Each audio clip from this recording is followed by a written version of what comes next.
In this episode of GYDA Talks, Robert talks to Robin Waite. Robin ran his own agency for 12 years before deciding to take a break and reevaluate. He is now a twice published author and runs Fearless Business, coaching SMEs to grow their businesses by adapting their strategy of selling time for money to being results orientated. Hello and welcome to GYDA Initiative Talks. I am absolutely delighted today to have my guest, Robin Waite. Hello, Robin. Hi, Robert. Great to be on the show. It's an absolute pleasure. I was super excited when we had our initial conversation about this, so ready to hit the ground running. Brilliant. So Robin and I actually met via a friend that both of us have in the form of Alex Langshaw. Alex Langshaw runs a phenomenal, or did run, I think it's now shut, a phenomenal podcast that Google Partners does. And I'd been a guest on that, and then I noticed that Robin had been on that. So that's where we come from. But Robin, give us a quick outline of who you are, what you do, and why we should be listening to you. Yeah, absolutely. So on a personal level, husband, father to two amazing little girls, 5 and 3-year-olds. So my life's pretty mental as it is already. Ran a marketing agency myself from about 2004 up to 2016, and then realised I wanted to kind of have a bit of a change. And at the time, I'd managed to grow that agency up to probably about £250,000 turnover. We had 4 full-time members of staff and 1 part-time. And then I woke up one morning and just, whether it was a kind of breakdown or I don't know what really, but just decided that I'd had enough of the agency days and managing our 200 plus, clients and team of 4 or 5 people. And I just wanted a complete change, basically. I think 12 years was a good innings. And then set up Fearless Business, which is a coaching practice in 2016, to help people who were sort of in a similar situation to me in terms of growing small businesses. And now we have a very heavy focus on sort of coaches, consultants, creative freelancers, and small, I call them agencies, but small businesses, could be accountancy practices, for example, or marketing agencies of up to 5 to maybe max 10 people. And our goal really, so I wanted to make sure that not that I have any problems with kind of like marketing or anything like that, but when I set up the coaching practice, I actually kind of wanted to ditch all of the marketing stuff and really just focus on, with those businesses where they can kind of add the most amount of value to their clients. And what I noticed was a lot of small business owners they kind of got an idea about their products, but they don't really have their offer straight. They're definitely not charging enough. And they're kind of just winging it when it comes to sales. So those are the 3 areas really which we focus on. And now we actually run an accelerated program ourselves, which is really great fun. We get to catch up with all of our clients on a very regular basis and create a bit of an impact really. And then when I'm not busy kind of with the family and running the coaching practice, I'm normally sort of out surfing.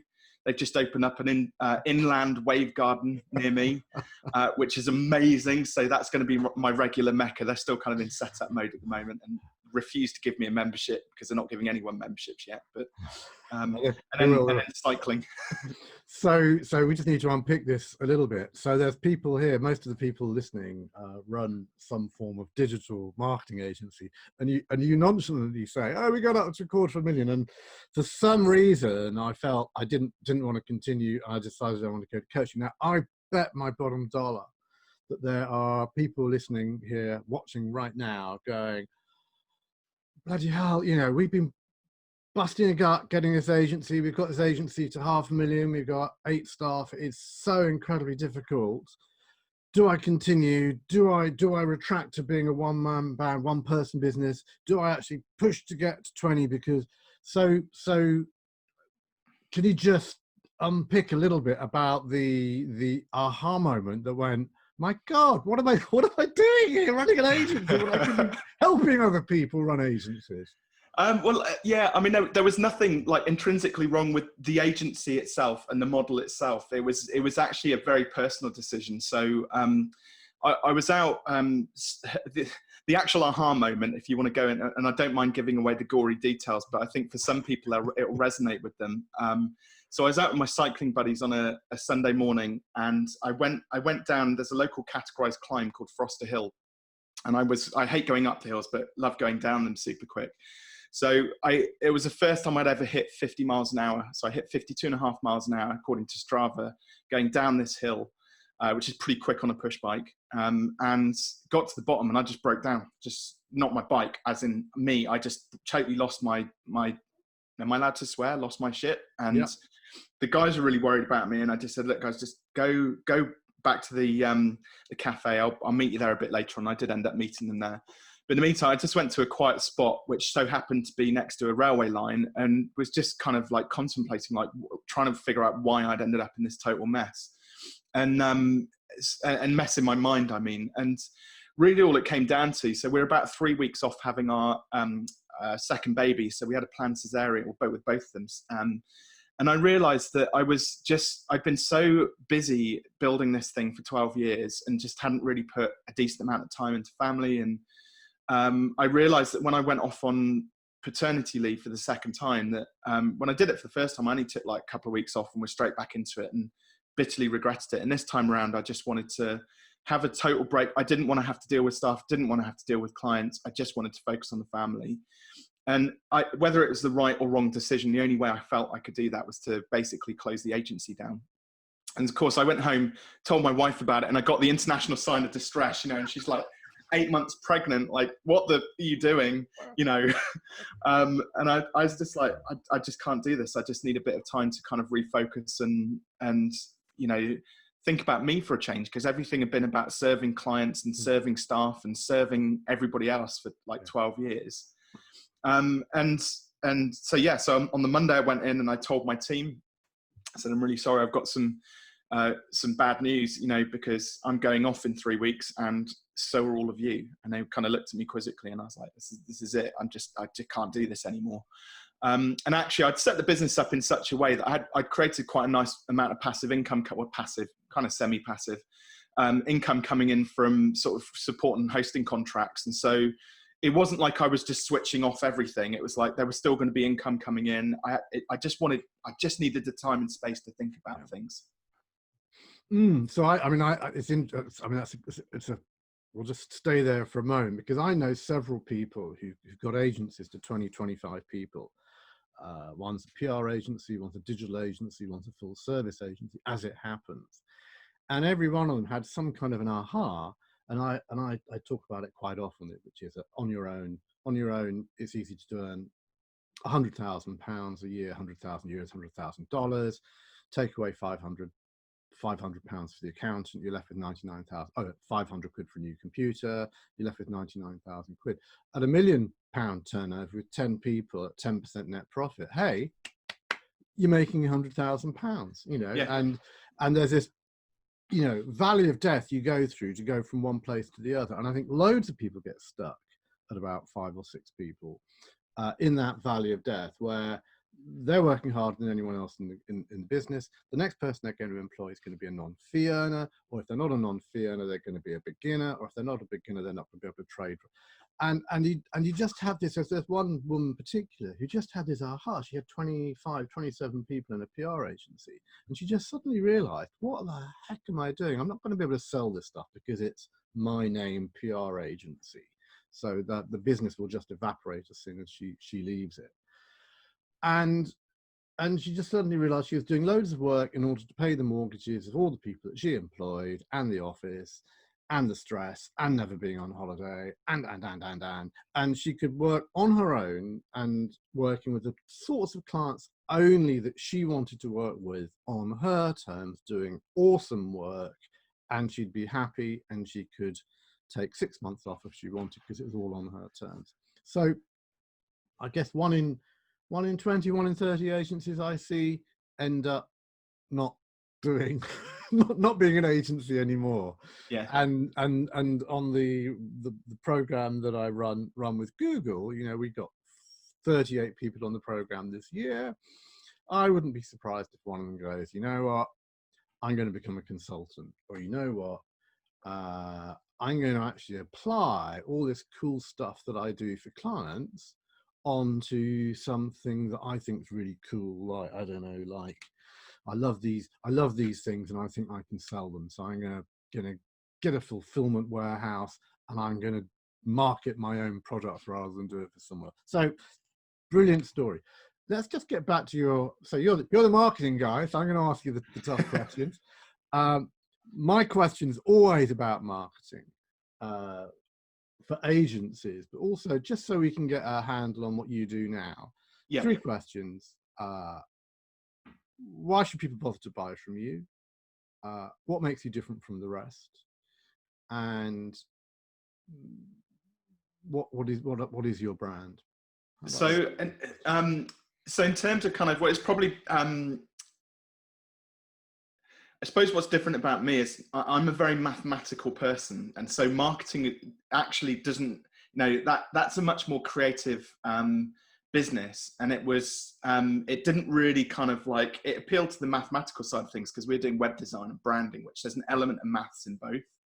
And when I started to, it was probably about 2014 actually when I started to have this transition, because what we did is in the marketing business is we started to innovate quite heavily in terms of working out how we can make more money out of doing the same things. Yeah. So we took like what was a very convoluted, long-winded graphic design process, like just a glorified logo design process that would take months. You know about design agency ping pong. So you ask somebody for a logo, they give you a quote, you kind of quibble over the pricing, and eventually you agree it, and then they send you some composites, and you go, oh, can I have the colors in that one, the logo in that one, the font in that one, and okay, we'll mash them together. And 3 months later, you've got a logo that your business has moved on, and you're kind of like, let's get it over and done with. And as an agency, we were probably only billing about 10 hours worth of time at £50 an hour. So I was like, there has to be a better way. Like, everybody just seems to be getting frustrated with this process. And this seems to be how every single graphic design marketing business seems to work. It's like ping pong. So what I did is, first of all, I looked at the steps. So this is my mathematical kind of like analytical brain started to kick in. Looked at we worked out there were 7 steps we took clients through. When we identified those 7 steps and put it into a process, all of a sudden it sort of went from 2 or 3 months down to 4 to 6 weeks. So we kind of cut the time in half, and I was like, it's not good enough, because we're still billing the same amount. It's not good enough. So how can we shorten that time even more and make more money out of this? So in the end, I was like, just set a challenge with a client. Could we do this in a day? And we did. So we created this amazing one-day branding workshop, and the client was like, I need this like tomorrow. I've got doing a show. I need a logo. I need all my colors. I've got to send this stuff off to the printers. So how much is it? Like, how much is it going to cost me to book your time tomorrow? I was like, well, $2,000. So we like 4x the price, but what we ended up doing was the deliverables weren't just the same. The deliverables were better because the client was there for the day as a part of that creative process. And it's cleaner and fresher, and it hasn't been organised by a committee. And yeah, okay, I get it. Yeah, and it was amazing, and we like clearly defined outcomes. We could give them the deliverables, the logo files. We could give them the 2-page style guide. Off they went with the printer. They were amazed. They told their friends about it. And when we created this product in 2015, we delivered about 40 of these. The really interesting thing was, though, people saw what we did with that one-day branding workshop, and they said, Robin, this is really cool. Do you think you could help me do that with my business? And this is where kind of all of a sudden it was like, well, actually, I realized that I preferred doing these workshops and helping people to innovate their products, service-based products, and work out how they could charge more so that economically their business stood up. And I think that was a point where I realized that, like, because there's a certain amount with like doing the marketing business, and maybe it's probably with what I know now, I would have probably done it quite differently. Let's be fair, since I've moved into the coaching world, and I've learned so much in the last sort of 3.5, 4 years since I've been on this journey, that if I were to set up a marketing agency now, it would be completely different to what I did for sort of 12 years. But I saw this opportunity to basically just transform people's service businesses, productize what they were doing, and essentially like very, very quickly double or treble or even quadruple their income. Whoa. So here we start getting into the murky, dark thing of coaching programs. We've talked about this before. So yeah.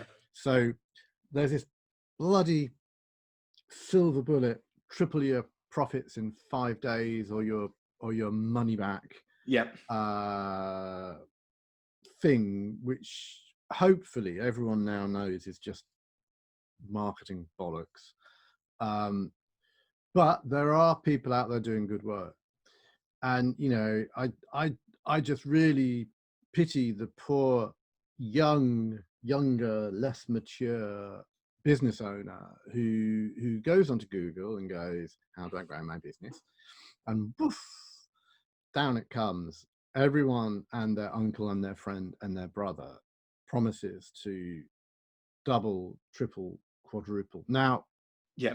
I'm not disputing what you're saying, because I have some stats for some work that we've done over the last 3 years, which is so good that I don't even mention them, because they're just stupidly good. Yeah. One. Secondly, we all know that we can massage numbers, and finally, we all know that if someone's making a profit of a penny on £1 million turnover, and you convert that penny to a pound, you've increased their profit 100-fold. Yes. Yeah. So we all know that numbers, but you know, we're in the same business, and I fundamentally believe that, you know, the awesome thing that we can do is transform not everyone's businesses, but our mindsets aren't a million miles away. So in the same way, you know, my name is, you know, Robert, put your prices up, Craven. You know, I've read. Let me just introduce this to our friends who are here. Very neat piece of marketing. Go to the website. We've got a book. Would you like a copy of the book? Get a copy of the book. Thank you very much. So I'm very cynical about business books, and then you get a quite nice, you get a postcard that comes in. You get this, and you get, these are the workshops that we do. There's references here, and the inverted commas automation takes place. I'm only saying this because I know that everyone watching understands how marketing systems work. Yeah. Actually, a really neat little book. I don't say that very often, Robin, because it's very, very simple and very easy to read. Those of you who've read tons of business books can probably read it in a train journey, because you can. Those of you, I guess, who've never read a business book before, it's accessible, a bit like the Who Moved Your Cheese type books, of being simple, easy. It's a bit like a detective novel. You're wondering what's going to happen next. You're wondering how he's going to make it happen. And it talks about, you know it better than I do, but it talks about productizing, tick. It talks about differentiation, tick. It talks about putting prices up. And so just getting back to my blood pressure went up. Is it right that we can say I'll double your profits in 6 months or your money back? Well, yeah, it's a tricky one, isn't it? Because I did it for a while. I did the whole double your turnover, and that was our main sort of marketing claim. And not suggesting that, I kind of came backwards from that. And I think that's because the marketplace that the target market that we work with in terms of coaches, consultants, creatives, and in the online space, the sophistication, I think, of people in that operating in that arena, and the sophistication of the clients that we want to work with, they're savvy, like you said, to all of those sort of strap lines. And again, it's like averages. You know, we've got I don't mind being totally transparent. We've got a client at the moment who's a coach, and he's been on the program for 2 months and hasn't got a client yet. And there's a part of you, the little gremlins start to go, okay, is it something I've been doing wrong? Is it something he's been doing wrong? Like, what's going on here? Yeah, I've also got a client who I did a quick sort of one of my diagnostic calls with. He just obviously caught onto one or two things that I said, and with eight days goes out and gets his first client, having not had one of his own in 9 months. And you're like, but I'm not sure. See, I'm not sure about So I got a phone call yesterday from a guy who I worked with 4 or 5 years ago, and it was like, "Hi, Robert. I just want to say thank you." I said, "Thank you. Why do you say thank you?" He said, "Have you not seen the news?" So I said, "No, I've not seen the news." He said, "Well, you'll see that we've just been bought out by one of the big agencies." I'm clicking through. He thought, "Oh my God, that's oh, well done, thumbs up. I'm really glad." And he said, "No, you don't understand. You don't understand. When we were talking way back when, this penny just dropped. This penny dropped about what the bloody hell am I doing? And I'm doing it all wrong. And and as a result of you, everything shifted. and moved and dumped it. And another example at the conference we ran just a short while ago, Paul from Sagittarius, they're an 80, 90 person agency. And when I met him, he was 15. And this isn't about me, this is about the story. Yeah. And he said, you know, we met, so I'm just a catalyst, I happened to be there at the time. He said, and we've been running the agency, just like your story, we've been running the agency for 8 or 10 years, 1 million, 1.1, 1 million, 1.1, 950, 975. And I just woke up and realized I was going to be 50 really soon, and I'd have nothing to show for it. And I decided then and there, I was going to grow a business. Boom, you know, prices up, productized, differentiation, clarity, focus, drive, systems, processes, is boom. So I always think we're a bit like market sellers, that we put our stuff out and say, you know, here's how, here's then. And if people come along and it's the right time and the right window of opportunity, they can grab hold of what you say and they can run 1,000 miles with it. But what we can't do, and which is why I get so hacked off with snake oil salesmen, is we can't guarantee they're going to make the sales. And they've got to have a half decent product and they've got to have a half decent brain. It's not The Bloody Apprentice, you know. They've got to have something about them. But I think a bit like you, I fundamentally believe that most agencies and most accountants, consultants totally undervalue themselves, don't know how to price themselves. You know, whenever you talk to them, you say, so why are you pricing yourself at £1,000 a day? Because everyone else does. Fact, opinion, guesswork. What would happen if you charged 2,000? I'd only win one in 3 gigs. Yeah.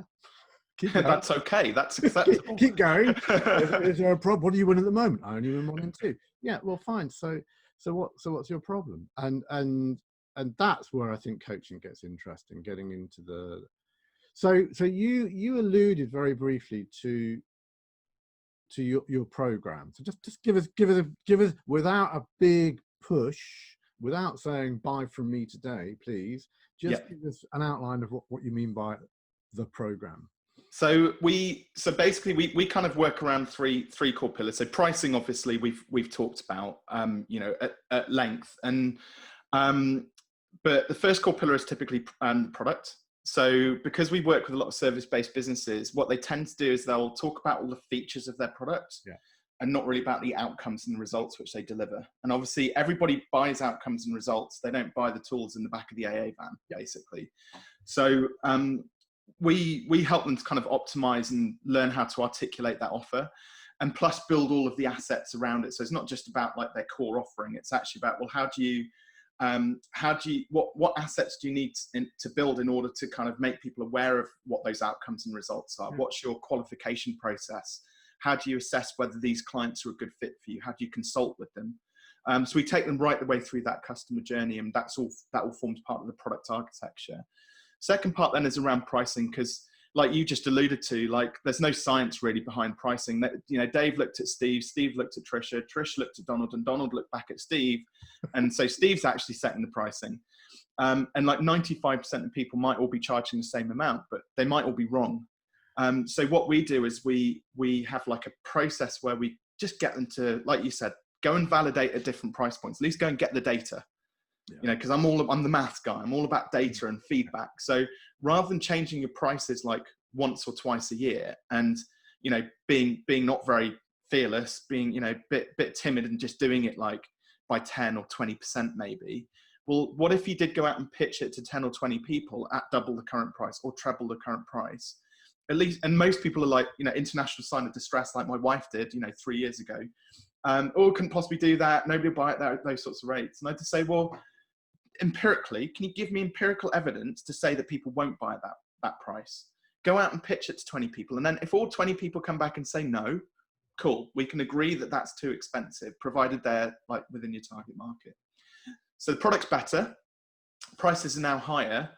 And then the third thing that we kind of work on is lead flow. And so this is not to be confused with lead generation. So it's not marketing, though there are elements of that. So we'll always, like, if somebody's got a question about well, what do I need the website? Do I need to Google my business? Some of that tactical stuff. Yes, we'll give them a bit of help, but that's not a problem. The lead flow side of things is more so about reducing the friction in that customer journey. Because when your product's better and your prices are higher, you've actually got to get better at selling. You've got to be better at educating your clients before they come on board. So we do it through two ways. So one again, kind of goes back to the messaging, which is going through all of the assets, that customer journey, handling objections before you get to the actual sales conversation. But then the second thing is, and we're not, by the way, we're not sales trainers, but what we do is a simple process of role play. And I just do that to kind of reiterate when it comes to kind of answering questions about their product, articulating their value, articulating their product, and, you know, what sort of questions they're likely to get. So we just pre-arm them, you know, what sort of questions are you going to get when you pitch your price to somebody, and how you might go about, you know, handling those objections or concerns that somebody's got. Making sure that you have, like, it's amazing how many people are just like, they hide behind proposals because they're too afraid to actually like close the deal. And they're like, oh yeah, I'll send you a proposal. And then they've got like 50 proposals that they're waiting on from like 3 years ago, and wondering why nobody's coming back to them, because they'll send a proposal out and there's like 50 emails in that client's or prospect's like inbox. And they've got all this stuff that they've got to go through. And it's like, oh, there's water dripping through the ceiling, or I've got a problem with this client or staff member. Pick up the bloody phone. Yeah, Go and see absolutely. the bloody client. Talk to them. Well, we talk about something called micro commitments. So it's like, yeah, by all means, I'll send you a proposal, Robert, but would it be okay if, like, how long do you need to think about it? And can I come in and we talk about it in 5 days' time? Yeah. And it's just those little nuances. And then all of a sudden, so despite the fact you said, okay, put your prices up, well, it's going to impact our conversion rate. Well, actually the lead flow side of things, if you get that right, it means that it kind of lifts your conversion rate back up. Yeah. And I think the word I love is frictionless. I think more and more, I think that's absolutely spot on, that we make it so difficult for people to buy from us. We make it so difficult for us to sell. I think that's my first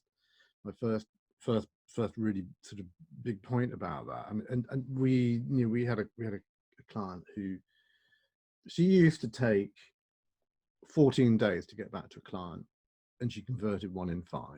And I said, what would happen if you could get that round to them within 36 hours by tomorrow lunchtime? Oh my God, it's so difficult. We've got so much work going on right now. And I said, yeah, but you're losing 4 out of 5 proposals. You might as well not bother writing the proposals at that rate. Just commit to me to deliver proposals within 36 hours. It's really difficult. We need to do the audit. You don't know how hard it is. So now she delivers her proposals within 36 hours and she converts just under 4 out of 5. And it's kind of like, it's just like, I mean, which plumber is the plumber you gave the work? You were just talking about your roof and your plumbing and your plastering. Which work do you give the work to? You give the work to the first one who bloody turns up, who's got like the right number of skills and tools and stuff that gives you a half decent price, and off you go. You don't wait for the person who first came to get around to sending you the quote. I mean, it's just like, it's really not rocket science. I'm not in any way belittling what you're saying. Oh no, it's really not rocket science in terms of how we engage with clients. It's really not rocket science at all. Like, these are just the fundamental basics. But the challenge is, I think, that the internet actually has got a lot to thank for making business harder. And I'll quantify that, because this is probably going to break a load of people's like false perceptions about the internet. Okay, so yes, the internet has created, like, you know, global marketplace, and it's made communications easier, and it's dead easy to set up a business, and we can sell stuff online now and this sort of thing. But also, if you look at the stats, there are 10 times the number of businesses as there were 30 years ago. So at the dawn of the internet age. And so it's grown, like in the UK, something from, I think there was 468,000 registered businesses 31 years ago. Today, there's something like 6 million. So there's more than 10 times. So it means there's 10 times the number of consultants, 10 times the number of PR experts, 10 times the number of marketers, 10 times the number of accountants. You know, and actually that means it's made it 10 times harder to get found. So it kind of goes without saying that, like, the internet has not made things, and plus as well, think about it this way. When I was building my first website back in my first website it was terrible, but it was like 1998 or something. But as a commercial business, this is what we started doing in 2004. Zuckerberg had just founded Facebook. So he was in his dorm room and had just released it to Harvard, his classmates at Harvard. But Snapchat, Instagram, Pinterest, YouTube it was there, but it was awful because of bandwidth and stuff, you know. So like just none of these tools existed. So not only are there 10 times the number of businesses, there's actually like a gazillion times the number of platforms now as there were even. I would argue that 1961, Theodore Levitt, marketing myopia, which is it's not about tactics, it's not even about strategy, it's about the customer, one, and second, it's about engaging with the customer, understanding their hurts, needs, problems, itches, scratches, wants and desires, and giving it to them, showing them how you can sort it out for them. And that's bloody 1961, pre-mobile phones, pre-bloody anything. The Bible, which sits apart from your book as well, Robin. So I've got your book here as well. But there was a bit which I wanted to reference a bit later on, which I absolutely love because it appeals to the cycling side of me. So remind me about that. But this book here, okay, this is like, you must know about breakthrough advertising. Eugene, right? So you can't get this, well, you can get it on Amazon. It's about $1,000 or something. But you can go to a website called Titans Marketing, and I think Eugene died a while ago, and I think Mrs. Schwartz needs her pension, so they've re-released this. So you can go to Titans Marketing and get yourself a copy of it. This book was written in 1967, and it is like the best book on advertising you can get. And do you know what the thing is? This alludes to what you were saying about earlier on. You can take a horse to water, but you can't make it drink, right? People will be listening to this podcast now, and Will be saying the best book on advertising is Breakthrough Advertising. How many people will go and buy it? One. And they will also, how many people will look at the price tag, because it costs $155 to get it shipped over to the UK, right? And most people will look at that and go, $155 for a book, that's just ludicrous, that's ridiculous. No book costs that much, right? But actually the return on investment I've got through this and applying these principles from a book written on 1967, which is 30 years pre-internet, like you can't fault that. But they'll pay £1,000 to go to, I'm not going to name which one it is because there's so many of them, a conference where a bunch of speakers will give the same deck they gave at the last conference, all sponsored by everything else. They'll pay £1,000 to go to a conference because that looks like you're doing something rather than doing the hard work. Okay, go on, quote me. Give me my quote. So the bit I absolutely loved in your book was this particular page about profit improvement hacks. Oh, right. And it was it appealed to my numerical brain, but also my cycling brain, because I'm a big fan of Sir Dave Brailsford and what he did with Sky Cycling. And it's just this process of like marginal gains. So like there's no one decision that's going to kind of grow your business like dramatically, although pricing does make a big difference if you're brave with it. But you gave a list of 8 things that you could do to you're looking at me going, which bit is he going to refer to? The way you can increase your profit by 120%. So increase prices by 3%, decrease direct costs by 3%, increase number of leads by 3%, increase quality of sales conversations by 3%, increase quality of proposals by 3%, and then increase conversion rate, increase number of purchases by each customer by 3%, and decrease overheads by 3%. So loads of little changes, and then ultimately you end up with that. You know, if your business was making £500,000 business making 50k net profit, well, you can increase that through those 8 changes to 121,000. Imagine then you actually don't go for 3%, you go for 5% or even 10% across those metrics. And the only reason we do 3% is because it's like, sort of flip sake, anyone can do that. 3%, it's like, I mean, it's taking your price from £1,000 to £1,030. You can't do that, and it's just about getting up half an hour earlier and going to bed half an hour later and making the difference. Well, I'm really flattered that you mentioned that. The reason why I mention that is because like, and you talk about the hard work, but this is where that false perception of the internet making life super easy for business owners, and everybody's looking for these big, quick wins. And the reality is actually, if you are prepared just to work a little bit harder, like you said, get up at half an hour and just find those marginal gains across multiple different, you can create the same result. But I bet what you've suggested there is a much more sustainable way of growing a business. you know, in the long term, because you get a much deeper understanding of your business, but B, if you just have a quick wins are generally followed by what? Mm-hmm. Quick losses, because it's, you know, it's unsustainable. I've done this myself. And again, I'd much rather people learnt from my mistakes than repeated them. You know, I switched on Facebook ads in quite a big way at the start of the year, and having built up my audiences for a period of time. And I think this will resonate with a lot of people. And then I used the Facebook ad spend over the course of 6 months, just burnt my way through my warm audiences that I'd created. And then all of a sudden, like, traffic drops off a cliff, like, you know, in the middle of the summer. And I was like, but the thing is, rather than kind of, you know, I took my own medicine and I started to see the trends of which audiences had been impacted and things like that. And so I was able to adapt and change. And then after about 6 weeks, rejig my strategy, pick it back up again.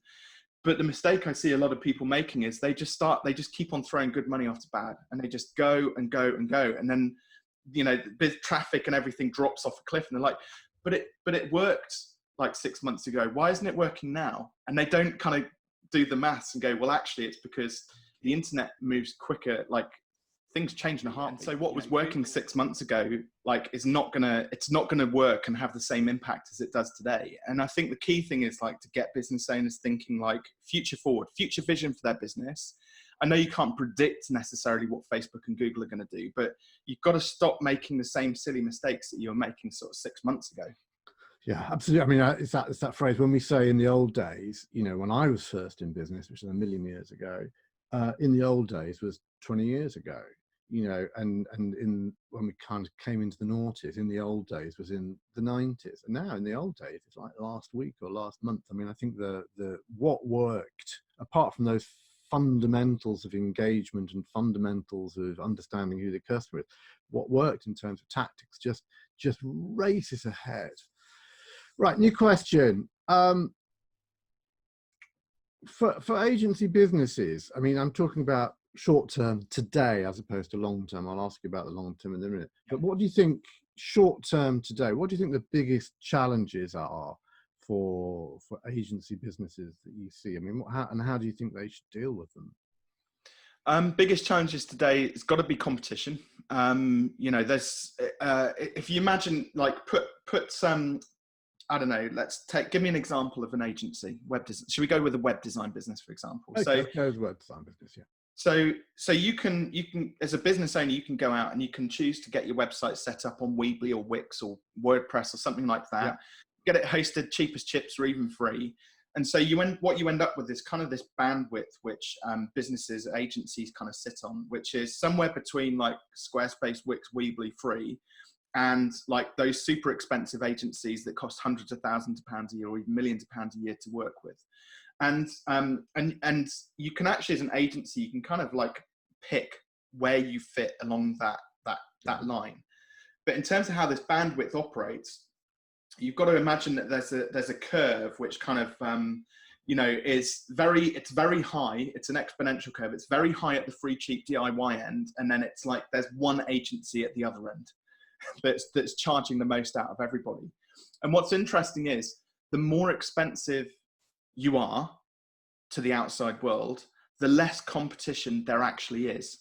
Yeah. As you move along that, so the less businesses there are operating in that. So, but most agencies choose to, because you know this end where you got free cheap Wix, Weebly, WordPress is like oversaturated by freelancers, like, you know, basically confusing the marketplace because there are so many of them, about which platforms to use, how much does it cost. They're all cheap as chips, you know, they're coming into business as fast as they're going out of business, you know. So I think the hardest decision that agencies really have to make is they've got to choose, you know, whether they're going to be a commoditized business or operate in that space, or whether they're going to choose to be much more value and outcomes, you know, value driven or outcomes and results driven. Like, what's their confidence level and their ability to deliver results to their clients. And if they are a bit more fearless or brave, they're going to have much greater success in the long term, because it's not just, again, about the you know, the upfront costs of getting a website built or how much the hosting and support is going to be. It's results and outcomes that ultimately define what the relationship is going to look like between the agency and their clients. And if the clients are happy and they're getting results and their businesses are growing, like, who do you think they're going to, keep on their books for the longest amount of time? We had clients in my marketing agency, website clients especially, who were there from day one and were still there after 12 years, because we were just always focused on how can we get more traffic, how can we get more leads for them, how can we help them to grow their business. And then I started moving into more of the consultancy framework, where I was kind of saying, well, actually, if you tweaked your product this way and you did these workshops and you charged a bit more for it. So it was always about adding more and more value. So you've got that kind of dimension, for want of a better phrase, which I describe as that dimension. Tons at the bottom, few at the top, some in the middle. There's also this longer term issue for agencies, which seems, I mean, I'm a strategy guy, and I'll always revert to strategy and marketing, but it's getting worse, okay? Because it's 5 years ago, Google was the only gig in town. Google and Facebook, Google, Facebook, Bing, Google, Facebook, Bing, Instagram, TikTok, on and on it's going to go. So the question is, for an agency, not only if we just go, do we do 5-star, 4-star, 3-star, 2-star, 1-star in that sense of where are we positioning ourselves in the market? And there are defendable arguments for each of those steps, as long as you're doing it with intent. I think there's a bigger confusion about, I'm a performance agency just selling PPC.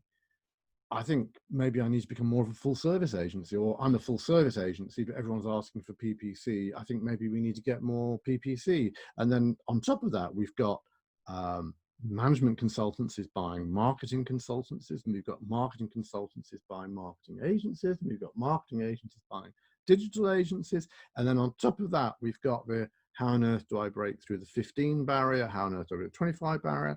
And then on top of that, we've got, the bloody millennials debate about why can't I get staff who would stay for more than 2 weeks.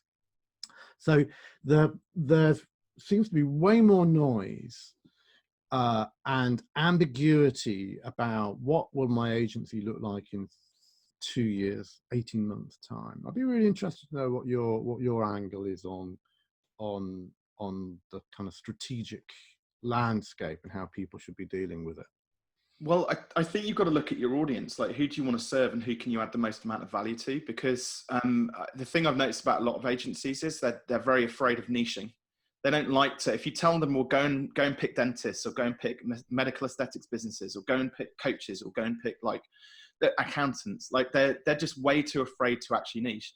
Now, little clue is that, there are 10 times the number of businesses as there were 30 years ago. So actually there's more opportunity out there in every niche.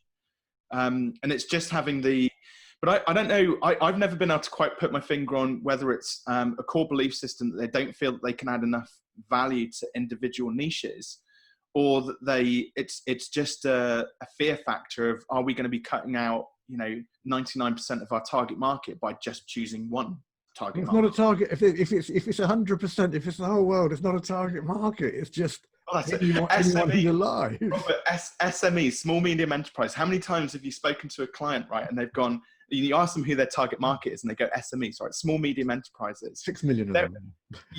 6 million of them, basically. Yeah. So that's like all of the clients.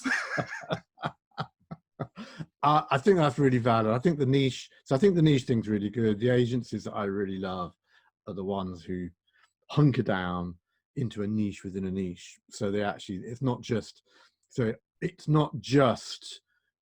any lawyer, it's lawyers with between 25 and 100 desks, or it's not just any dentist, it's dentists with between 5 and 15 practices, or it's not just, and they end up knowing their clients better, their clients' businesses better than their clients know. And there's that weird thing that, when you've got 2 clients in the same industry, there's a conflict of interests. But when you've got 5 clients in an industry, you're the expert, and they'll listen to you. And it's kind of about how you manage that. So cool, that's great. So what's next for Robin Waite? What's in your planned for the next year? So the next 12 months, kind of, it looks like we're just going to be sort of growing Fearless Business and making it more, well, basically just making it bigger and better and everything. So no new books coming or anything like that, nothing crazy. So I'm just going to kind of give myself a relatively easy year. But I suppose what we're, what we're going to be focusing on is we kind of, I'm going to go right back to the start of the conversation, actually. So we introduced the 12-week accelerator last year, and very quickly I noticed there were two things, common threads that were coming back to us in terms of feedback about that. So the first one was 12 weeks puts us under an awful lot of pressure to perform. And I was like, well, yeah, that's why we do it. But also what we realized within that was, and this goes with what you were saying, it was right for the right people. If people wanted that pressure, it was great for them. But equally, there was a subset of people and businesses that we were working with that it actually just takes a little bit longer. So we've recently introduced 6 and 12-month options in terms of the accelerator program to kind of, make it a little bit more affordable. So now I'm going to justify why I just use the word affordable in there, Robert, because that needs some justification, right? One of the things about Fearless Business and about what I'm doing is that I know that I've got a wealth of value and knowledge that I just want to get into as many hands as possible. And you picked up my book and you were talking about kind of the sort of core principles around why that book was so impactful. I wrote Take Your Shot purely for a commercial reason, because it was cheaper than Online Business Startup to get printed. Yeah. It was quicker to read, and I knew that if I could get 5 of my core kind of teaching principles in there, that it would make an impact. Yeah. And not everybody can afford a coach. There are people at different stages of the business, and I've had so many lovely reviews and feedback from people who've come back and said, I've implemented some of the tips from Take Your Shot, and it's made like our turnover's increased by X amount, and it's totally transformed our lives. I've had people who've, believe it or not, had babies as a result of reading Take Your Shot, who have been able to save up deposits for houses as a result of reading Take Your Shot. So there's this piece about like pricing. I'm all about like, put your prices up. Every business can put their prices up. But equally, I'm also a firm believer that coaching and business knowledge needs to be a bit more accessible. So I'm on a bit of a mission at the moment, and I don't know what it looks like, but I want to find a way of getting very simple business frameworks, like what I teach in Take Your Shot and through Fearless Business, into as many people's pockets as I possibly can. And by that, I mean making it, getting it into mobile devices. So we're in the process actually of building out just a very simple, like 10 things that every business needs. And it's just, we're finding new ways of kind of delivering it, like in a very automated, very friendly, like consumer friendly fashion, keeping the tips very short. And it's simple stuff like automated diary booking, having a to-do list app on your phone, just some very basic things that every business needs, making sure that irrespective whether you're going to do Facebook ads, like install the Facebook pixel. So if you ever did want to turn ads on, you've got a warm audience in your back pocket already. And the feedback's been great. So I'm kind of like, well, how can I make that bigger and better and a little bit more streamlined, because the delivery is not perfect. So I don't know what it's going to look like. This is very vague, Robert. I'm sorry, watch but this space. Watch the space. Yeah. And it's not going to be like another e-learning program. It's not going to be like a Netflix for business or anything like that. It's going to be just very simple, like step by step, just making business really simple, like, but delivered to your pocket. Lovely. So just to round us off, if you were back running a digital marketing agency now, or you go out for a drink with your brother-in-law, if you have one, and he's running a digital marketing agency or a marketing agency, and you fall out of the pub at 11 o'clock, what would your top tips be for someone running a marketing agency these days? So first of all, like, forget about value-driven exchange, like focus on outcomes and results for your clients and get them focused on that. If you can manage to do that, you're kind of halfway there. Second thing is be brave with your upfront fees, because you can just, I call it the sales cycle of doom: sell, deliver, sell, deliver, sell, deliver, sell, deliver. You get poorly, or your team get poorly, and then you stop selling, you stop delivering, money dries up. It's a nightmare. So be brave with your upfront fees. More importantly, be incredibly brave about the like ongoing support like maintenance or whatever, care plans which you sell to your clients. Because actually, in terms of building up customer lifetime value, those are like the lifeblood of any business. And if you can get the relationship right between results and outcomes, upfront fees and support fees, like it absolutely transform agencies. That's kind of my top tip, basically. The support fees is interesting because, we encourage clients who are in that marketing space to 5x their support fees, right? And it's very scary, but actually when they do it, it's kind of like, well, actually now we can afford to have half the clients, we're making double the income. But also not only that, but if you continue to produce good results, they will stay for years and years and years. And actually when businesses get that right, it's like you can see the trajectory of their business just ticking up, ticking up, ticking up. It's systemized. And like you said, you got those great examples of your colleagues who've managed to sell. Like if you there's another book kind of sat behind me down there, Built to Sell by John Warrillow. Yeah. And he always talks about, even if you have no intention of selling your business, at least set it up and build it and run it as though you were going to sell it. Like what would be most attractive to somebody kind of looking in. And those systems and processes, recurring revenue and things like that are definitely the keys to kind of making an agency run successfully, like for years into the future. Brilliant. Robin, thank you very, very much for being an absolutely fantastic guest. Absolutely. My pleasure. Lovely. Thanks a lot. Take care. Bye. Thanks, Robert. Cheerio.